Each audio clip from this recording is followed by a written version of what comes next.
Yesterday morning, following a report of a stolen vehicle, Cincinnati police officers were involved in a shooting in East Price Hill that resulted in the death of one man. I'm here with Police Chief Teresa Theetge, Councilmember Scotty Johnson, City Solicitor Emily Smart-Warner, and Assistant City Manager John Brzezina. We as a city take the loss of life extremely seriously in every circumstance. It is always a tragedy, and it's a tragedy here today. And the processes we have in place because of the collaborative agreement are here to ensure transparency and clarity as we move forward. At the top, I want to thank our police department and all the first responders for their work to keep surrounding residents safe during this incident and during the ensuing search for the remaining suspects. As with every officer-involved shooting, there will be an investigation into this incident with the Citizens Complaint Authority and CPD running parallel investigations. As always, we are committed to a thorough process in accordance with the collaborative, and I am confident that the CCA, our police department, and our city administration will direct these investigations with transparency and clarity. Thankfully, all the responding officers were unharmed. Thank you, and I will now invite Teresa Theetge to speak.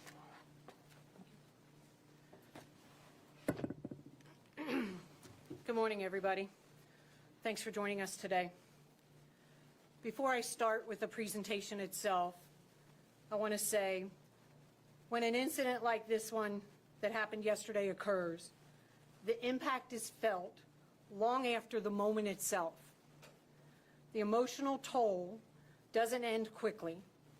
It lingers with the families, the officers, and the community for an extended period of time. Officers across the country confront dangerous situations every day, sometimes more than once a day. They are often compelled to make split-second decisions to protect others and themselves when faced with immediate threats. Yesterday was one of those occurrences. Let me be very direct. We cannot allow individuals to flee from officers with a loaded firearm aimed at them. When this happens, the outcome is almost always tragic. No one wins, and everyone involved is affected. As I review the sequence of events from yesterday, you'll see exactly how rapidly these things evolved, and it will permanently alter the lives of everyone involved.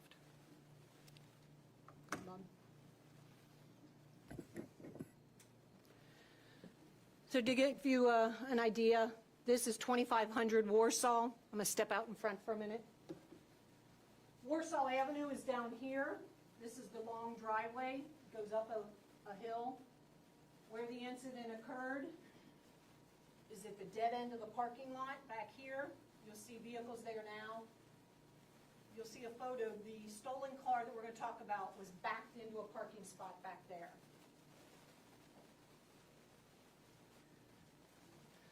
As you can see, this is a stolen Kia. It was stolen out of northern Kentucky yesterday. You can see we have two uniformed cars there. Prior to those uniformed cars arriving, we had two undercover cars that pulled into that dead end, saw the vehicle. They backed out. They saw that there were individuals inside the vehicle, so they backed out and let the uniformed cars make the approach, which is the tactically sound decision to do. The cars are positioned the way the officers are trained. We are trained to use our vehicles as cover from any threat. That's what those officers did with the cars at that time. This is body-worn camera from officer number 2. Go ahead, Bobby. He's got a gun. He's got a gun on your right. On your right. He's got a gun. So just to give you an idea, we have the two uniformed cars, we have two officers, there's 4 individuals in the stolen vehicle.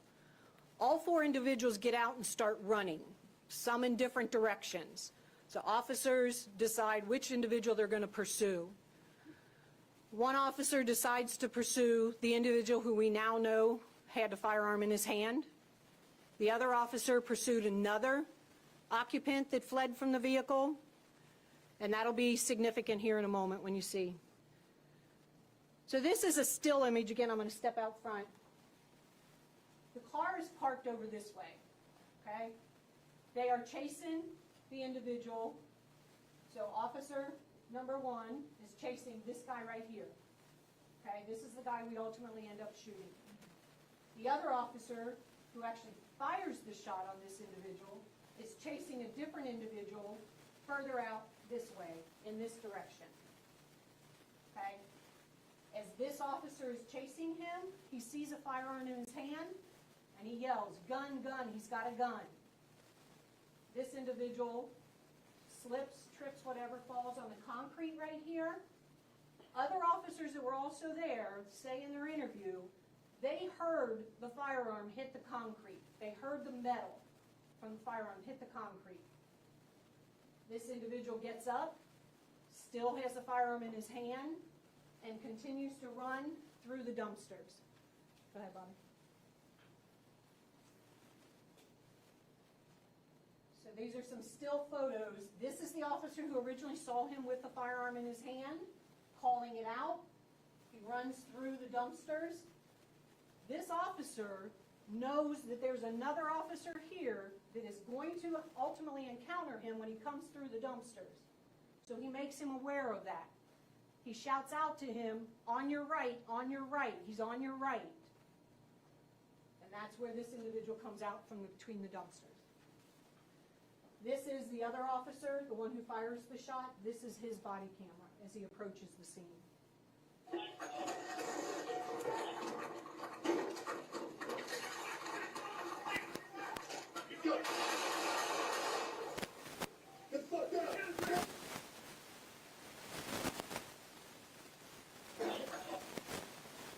Firearm that was recovered at the scene after the individual was shot. This is what he had in his hand while the officers were chasing him. This was a photo of it here at Criminalistics. Remember I told you he fell on the concrete and the officers said that they heard the metal hit the ground? There are 3 spots on here where this gun has scratches on it. We believe those occurred when he hit the ground with the firearm. Semi-automatic. I don't know the make and model. This is a second. Sorry, Bobby, can you go back one frame, please? This magazine was in the firearm. That's an extended magazine, so it holds more rounds. Go ahead. This is a second magazine that was located in his sweatshirt pocket, his jacket pocket. And that is the magazine from that second magazine. This is another firearm that was located inside the stolen vehicle. This is a firearm that was also stolen out of northern Kentucky sometime yesterday, early yesterday morning. Approximately, we believe, based on timelines, this was stolen from a vehicle in northern Kentucky, and then they went on to steal the vehicle that's involved in the incident. So because we are still attempting to 100% verify the individual's identity, the individual who we shot, we're going to list him as John Doe until we can 100% verify that for you. The other 3 individuals that were in the car all ran. This was an extensive search for these individuals. I don't know if anybody's familiar with 2500 Warsaw. It is steep terrain, both directions from that parking lot, heavily wooded. They ran into that area in different directions, and we happen to have as hours of the day that we had several canines available and our drone operators available. So we deployed both of those, got some assistance from community members who were calling us, and we ultimately apprehended this gentleman as well as this gentleman. We still have another person we're looking for. We are attempting to positively identify him, and we'll continue to search for him. As you know, per Marcy's law, we're not going to reveal the officers' names, the officers who were involved, but here is their information. Been on almost 11 years fugitive apprehension, been on almost 24 years fugitive apprehension. This is the scene afterwards. I want to point out this incident, from the time they bailed from the vehicle and police were chasing them to the time the individual was shot, 6 seconds. 6 quick seconds. But the officer's responsibility didn't end there. They did very admirably trying to save this gentleman's life by administering different variations of medical aid until the fire department responded. And this is the, you can see the medical debris, and then this is where the firearm was.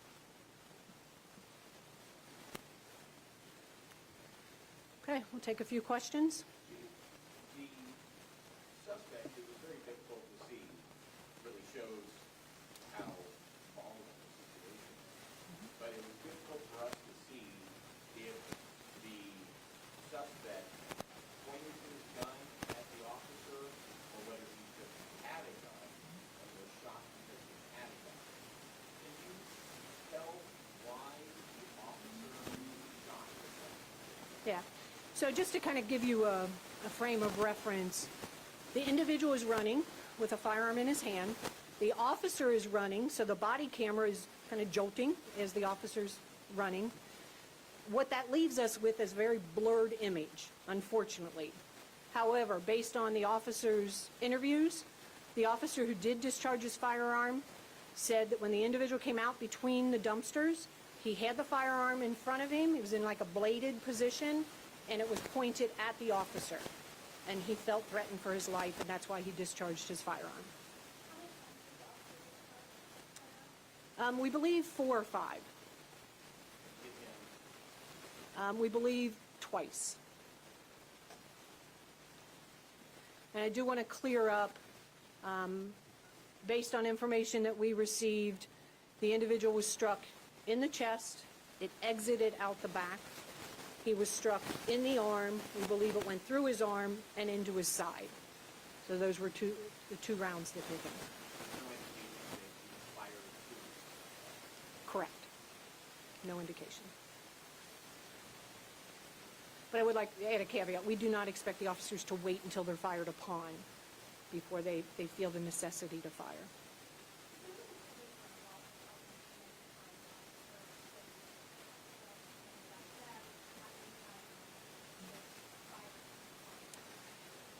They are trained to stop the threat. No. No. Until they feel their life is no longer in danger.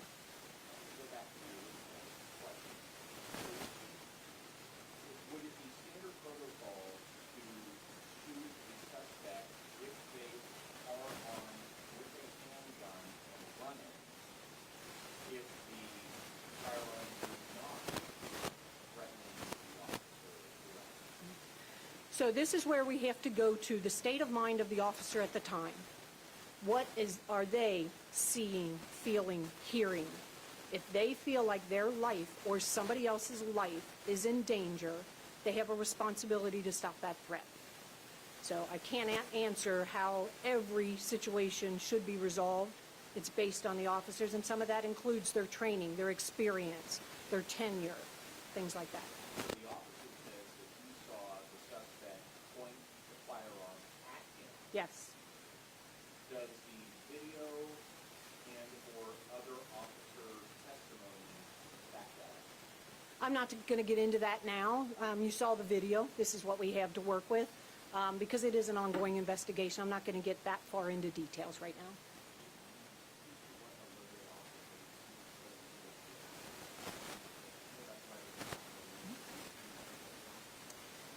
Yes, so this is a stolen vehicle out of Edgewood, Kentucky, yesterday morning, and it has GPS capability.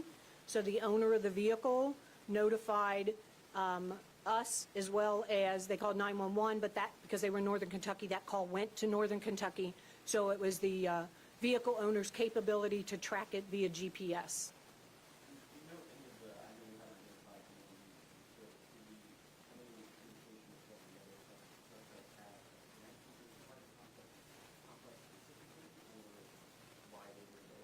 Yeah, we do not have any indication right now as to whether or not they have connection to that complex. It seemed to be quite a quiet, nice complex. You found two handguns, stolen at approximately the same time the car was stolen. How about the other? So we believe the firearm that was stolen approximately 6:30 a.m. yesterday morning somewhere in northern Kentucky. The vehicle, we believe, was stolen maybe a couple hours later, again in northern Kentucky, but that's all we know. Which of these firearms was the stolen firearm? The one that was left in the car, not the one that the deceased had. Do we know the origin of the one that was? Not yet. We still have our investigators working on that. There you are. We do. We're working, like I said, to identify him, and we will use whatever resources we need to try to locate him.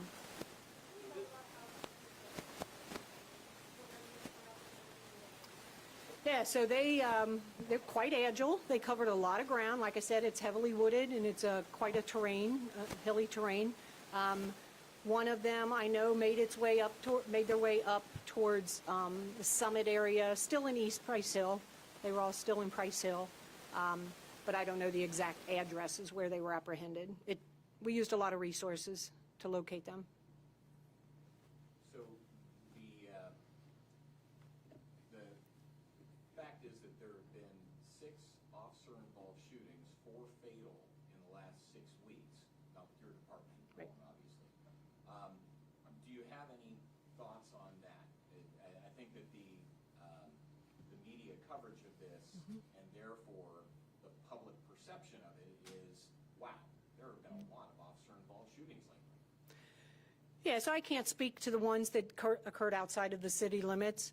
My message would just be, unfortunately, this is a potential outcome when you interact with police and you are armed with a weapon, whether it's an edged weapon, a firearm, or if you fail to comply, you're armed and you fail to comply with what an officer says. This is where we end up, and it is unfortunate. It is preventable, and no officer wants to go through this. I don't want families to go through this, but at the end of the day, we have to provide the safest city that we can provide. Last question. The officers knew before rounding that dumpster that he was armed, because the other officer had yelled out, and also he had fallen in front of the dumpster. He'd heard they heard the weapon.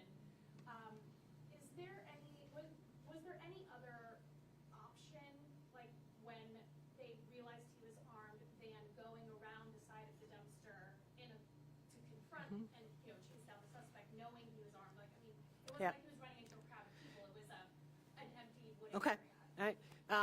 If you recall what I said, though, that officer who fired was actually chasing a different suspect when he encountered the individual armed with a firearm. And again, total 6 seconds. So for them to process and determine a different course of action, I think is unreasonable. Chief, that's 6 seconds from apprehension to the shots being fired off? I'm sorry? That's 6 seconds from the apprehension to the shots being No, 6 seconds from the time they pulled up and the people jumped out of the car to the time that he was shot. This is a chief. You said there was a magazine in the weapon. The picture showed a round above the weapon. Was there a round in the chamber as well? Yeah, that is normally how our criminalistics will process it. If there's one in the chamber, they will take it out, and then they will also display rounds that were in the magazine. So there was a round found in the chamber then? I would have to ask the investigators for confirmation of that, but I believe so. Thank you. All right? Thank you.